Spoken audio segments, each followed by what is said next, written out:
Kanina si Sir, yung nag-lap champion yata, natanong ko kung paano ang North Derby race nyo po dito. So sabi po niya, ang last lap yata ay Tarlac ba, Sir? Tama. Yan. And then yung sa South nyo yata ay Masbate po ba? Tama? Butuan. Pag South race, Butuan.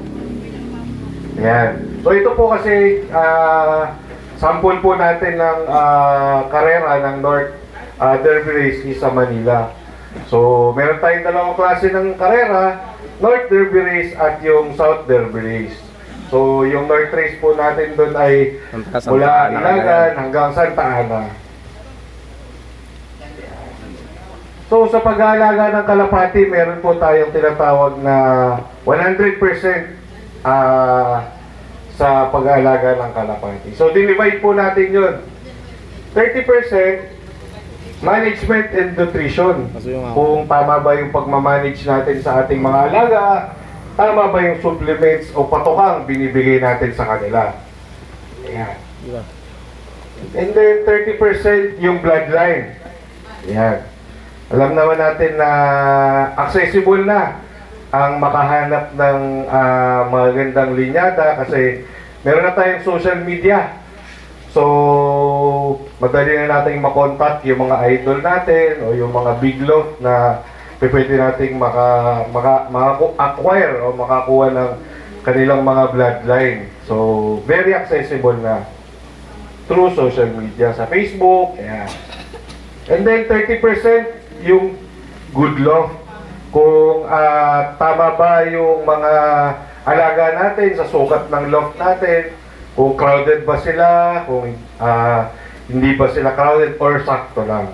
Kung meron bang mga tamang ventilation ang ating mga loft para sa ating mga alaga. And then 10% yung swerte. Sino po ang naniniwala sa swerte? Taas po ang kamay. Ayan. Lahat tayo naniniwala sa swerte kasi once na umalis na sa loft natin, kinarga sa truck, nirelease, ay talaga naman, madaming pinagdadaanan yung kalapate habang lumilipad. Pwedeng mapalkon o madisgrasya. Ayan. Malambat. Meron po ba nagsasabong dito sa inyo? Yun, si Sir. Ano po ba ang pinagkaiba ng sabong sa karera ng kalapati? Ang sabong o ang laban ng manok, ang pinapalakas dyan yung strength and speed. So dalawang manok ang naglalaban, palakasan sa pagpalo, bilis sa pag-slash at paghampas. Tapos ang laban sa ilang minuto, isa buhay, isa patay, at pag nanalo yung manok, buhay hari na siya.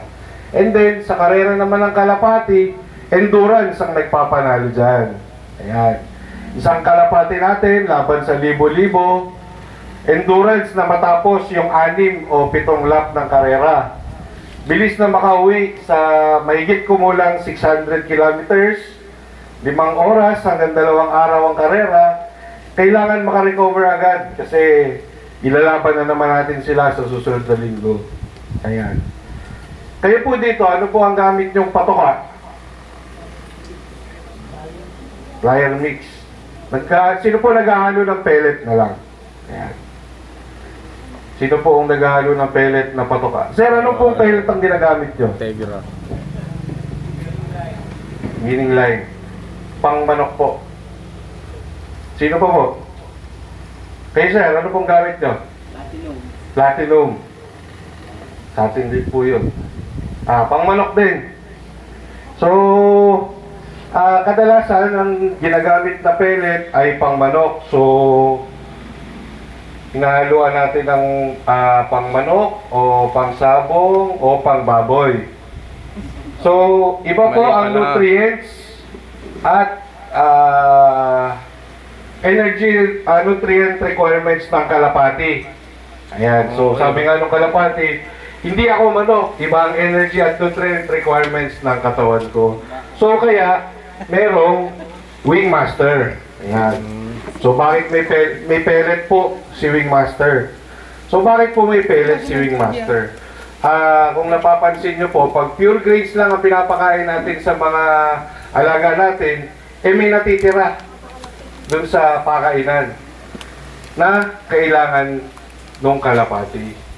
So, kinompak yun, yung mga natitira na hindi niya kinakain, pero kailangan niya, pinormulate yun, kinompak yun, at ginawang pellet na pangkalapati. Ayan.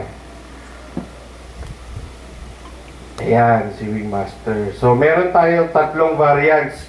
For every life stages ng kalapati, Nalo ba ako? meron po tayo mula breeder, inakay, hanggang flyer, meron tayo. Ayan. Yan yung breeder mix, yung youngster mix, at yung racer mix. So, magsimula po tayo sa breeder mix. Ayan. Ang breeder mix po natin ay may breeder advantage pellet, so breeder and squad developer. Yun po yung kasamang pellet doon sa ating breeder mix. So ano po ba yung breeder advantage pellet? So it increases fertility and hatchability para sa nakakataas ng fertility ng ating mga breeder. Improves crop milk quality, toughens squab at hatch, at yung composition niya ay 40% yung grains, 60% yung pellet. Ayan. Meron din tayong youngster mix for training and ranging youngster developer. So ano naman po yung pellet na kasama dito? Base builder pellet po siya. So ito po yung youngster mix ay ibinibigay sa mga young bird o sa kakawalay lang. Ito po yung pinaka-critical stage ng kalapati o yung sa buhay ng sa life stage ng kalapati. Kasi dito po nagsisimula yung muscle development, bone and feather development. So kailangan nakakatulong din yung base builder pellets na i-boost yung health and immunity ng mga young bird kasi para YB pa lang, bata pa lang, malakas na. Ayan, it improves gut health din. So ang grains nito, ang composition is 60% at saka 40% yung pellet.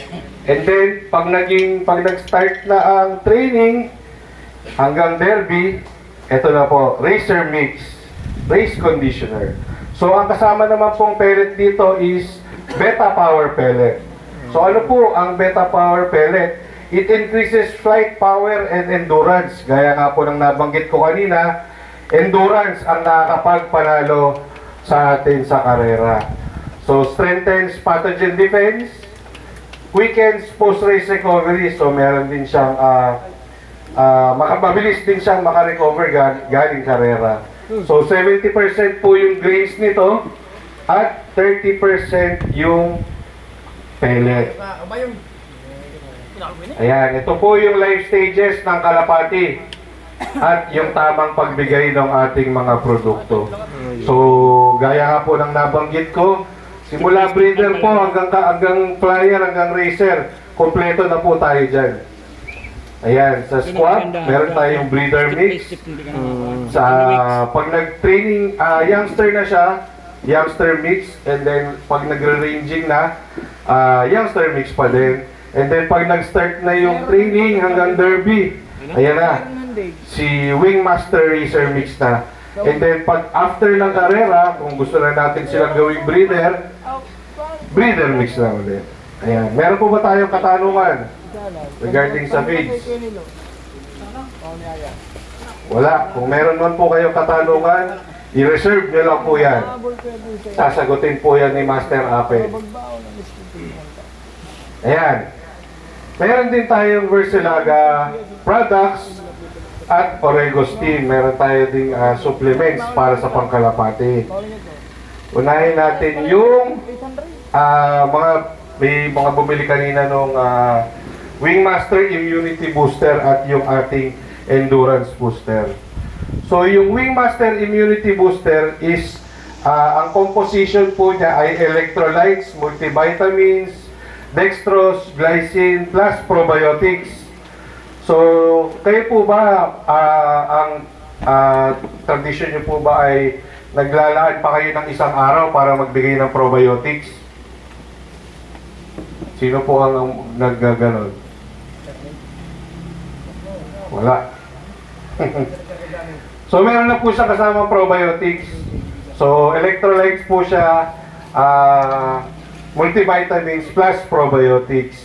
Ayan, yung isang sachet po, ihalo lang po sa 2.5 liters ng tubig. Ayan. And then meron din po tayong Wingmaster Endurance Booster. So, yung Endurance Booster po natin, is halos parehas lang siya ng composition. May electrolytes din siya, multivitamins, dextrose, glycine. Pero imbis na probiotics, meron siyang kasamang betaine. So, ano po yung betaine? Yung betaine po yung nagko-control ng temperature ng ating mga kalapati habang lumilipad. So, parang coolant po siya.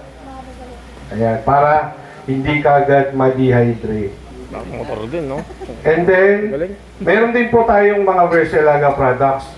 So, kung kanina parang may nadinig ako mura si Versilaga.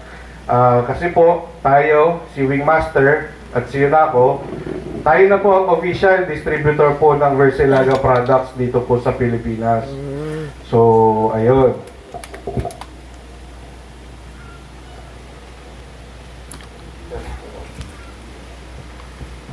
So, ang unang product po natin ay yung Ideal Pills. Sino po sa inyo gumagamit ng Ideal Pills? Yun, sila sir. Kaya pala, champion si sir. Ayan. So, ang Ideal Pills po is, it promotes liver and digestive function, supports siya ng breathing, and then, improves the recovery of weakened pigeons. It improves appetite. So, pangsalubong natin yan. Ayan. Kung meron tayong pangsalubong, meron din tayong dapat pabaon. Supra Pills. Sino po gumagamit ng Supra Pills? Yun, si Sir. Yun. Pabaon. Sir, tuwing kailan nyo po ginagamit yung Supra Pills? Pag maglo-loading na. Pag maglo-loading na, pag alis ng loob, Sir. Yes. Kamusta naman, Sir, ang ano? Ang performance? Yung performance natin ngayon, luhaan. Sino ang mga luhaan? Ngayong Ba, wala nagtaas. Puro halos lahat.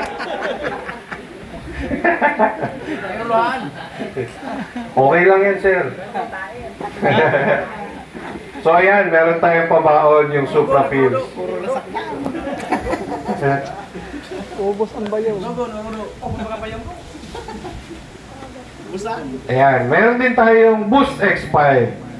Versilaga Boost X5. Yung may kasama po yata tayong binigay dyan sa inyo na Boost X5. So, ano po yung Boost X5? Muscle builder po siya. Less muscle breakdown po siya during flight. Improves din po ng immunity ng ating mga kalapati. Dalawa po yung variant po natin. Merong powder and merong capsule. So ano po pinagkaiba ng dalawa? Yung powder po is pang flock o yung pang maramihan. And then yung capsule pang individual. So nung nakaraan po may nagtanong po sa akin kung pwede daw i-capsule na lang yung naka-powder. Pwede naman po, pero ang suggestion ko po kung i-capsule nyo lang din, bilhin na po natin yung, gamitin na po natin yung naka-capsule kasi yung naka-capsule po is tama po yung timbang o yung grams na kailangan ng individual na kalapati para sa naggamitin yung Boost X5. Kesa po i-capsule natin, hindi natin alam kung tama ba yung sukat ng pagkaka-capsule natin. So, ayan. And then meron din po tayong Versilaga B Pure. So, brewer's yeast po yan. Ayan. Meron pong high level ng amino acid, muscle development. It contains vitamin B, trace elements, and minerals. So, powder din po ito, inahalo po sa patoka. And then, meron din po tayong Sneaky Mix. Sino po gumagamit ng Sneaky Mix? Yun, si Sir din. Ayan. So, Yung Sneaky Mix po ay small oil and fatty seed mixture. So parang candy po siya ng ating mga alaga kasi maliliit yung grains o yung buto. So it contains hemp seed. Yan. Kaya hindi nila kailangan, kaya nakakain nila. Ayan. Trapping mixture din siya which can be a tactic to bring the pigeon home faster. Ayan. So meron din po tayong Columbine Vita or yung pink mineral. So it supports during breeding period. So powder form din po siya. Ayan, a mix of vitamins, minerals, trace elements to enrich grain mixture. Ayan. So meron din po tayong grits and redstone. Ayan. So it contains silage and grass grinding stones. Source din po siya ng minerals at saka ng trace elements. So it promotes an optimal digestion and produces solid droppings. So, kailangan po to, o maganda po to para sa solid droppings kasi yun yung kailangan ng, yun yung nakapag-identify natin para malaman natin kung healthy yung ibon. Kailangan buo-buo yung droppings nila. Ayan. Meron din po tayong Orego Steam, kasama din po yan sa ating mga pinamigay sa inyo. Sino po dito nag-oregano pa, nagmamangkepwing? Yan, mga gumagamit ng oregano. So, ito po, hindi na natin kailangan mag-laga-laga pa. Meron na po tayong Orego Steam. So, essential oil po siya ng oregano. So, it promotes good gut health. So, yung isang sachet po na binigay po namin sa inyo, ihalo lang po sa 2.5 liters ng tubig at ipapainom po sa kalapati. So, meron po tayong katanungan. Question po. Tanong lang, Sige po. doon sa Xbox 5, Sige po. sa isang linggo, ilang beses ba ibibigay yun? Isa lang po. 2 days bago mag-loading. 2 days before loading. 2 days before loading po. Thursday, no? Ang bigay. Yung powder, ihalo lang sa kuhan o sa tubig sa... Sa patoka po. Ang halo. Ayan. Kapato ko sir, araw-araw na yan. Ali po. Yung Xbox, yung pato ka, pagalo. Yung X-Boost. Magkano po? Ano po? Isang gamit lang sir yung pagalo. Opo. Ayan. Ano yung isa? Yung deep. Anong po po? Pink mineral. Hindi, deep. Sige, sir. Halimbawa sir, tagkiling namin yung Wingmaster, may store ba kayo na ano? Ayan sir, regarding po sa store, si Sir Greg po, kinokollect po natin yung mga tindahan po kung saan po kayo bumibili. Kukolektahin po natin yan at doon kami maglalagay ng Wingmaster.